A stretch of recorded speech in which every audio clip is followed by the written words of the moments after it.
안녕하셨습니까? 주님과 함께 5분 묵상의 시간을 갖겠습니다.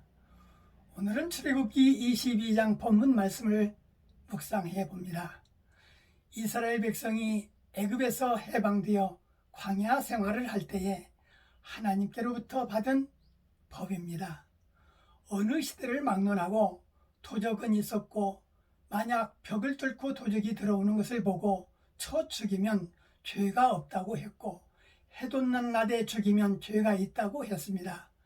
도적이 잡히면 도적질한 것을 갚되 소 하나에 소 5을, 양 하나에 양 5으로 갚아야 한다고 오늘 본문 말씀은 말씀하고 계십니다. 또한 청혼하지 아니한 한 처녀를 꿰어 동침하였으면 아내를 삼아야 하였고, 만일 아비가 딸을 주기 싫어하면 돈을 지불해야 한다고 했습니다. 배상법과 사형에 해당하는 법에 대한 규정입니다. 무당은 살려두지 말고 짐승과 행음하는 자도 반드시 죽이라고 했습니다. 우상 숭배자들은 사형에 처하여 하나님의 창조 질서를 파괴하지 못하도록 예방한 것입니다. 과부나 고아를 해롭게 말고 이방 나그네를 압제하지 말라. 너희도 애굽에서 나그네였음을 잊지 말라고 하셨습니다. 가난한 자가 돈을 빌려가면 체주같이 하지 말고 편리 이자를 받지 말라고도 하셨습니다.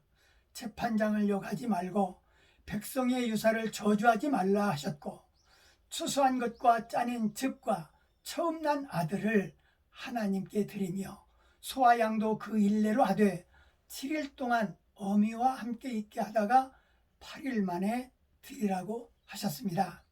하나님의 백성은 거룩하기 때문에 들에서 짐승에게 찢긴 것의 고기는 먹지 말고 개에게 던지라 하셨습니다. 우리 신앙인의 삶 가운데 말씀을 바탕으로 한 가정의 법을 만들어서 자녀들을 가르쳐 보는 것도 좋을 것이라 생각됩니다. 짐승과 행음하는 자 주시해야 되겠습니다. 그런 자들은 마귀의 자식입니다. 반드시 죽임을 당하는 것입니다. 질병을 유발시키는 그런 자들입니다. 하나님이 법을 세워주시지 않았다면 우리의 현실은 지금 어떻게 살고 있을까 생각해 볼 때 얼마나 끔찍한 생각입니다. 고대시대부터 짐승과 행음하는 자들이 있었던 것입니다. 유목민들은 짐승과 더불어 생활해야 할 것을 감안할 때 하나님은 이런 가능성을 엄중히 금하신 것입니다. 우리 인생들이 이 땅 살아가면서 하나님의 창조의 법을 어길까 봐서 우리 주님은 세심하게 한 가지 우리 일상에게 꼭 필요한 법들을 만들어 놓으신 것입니다. 오늘 말씀 여기까지입니다. 시청해 주셔서 대단히 감사합니다. 내일 다시 뵙겠습니다. 안녕히 계십시오.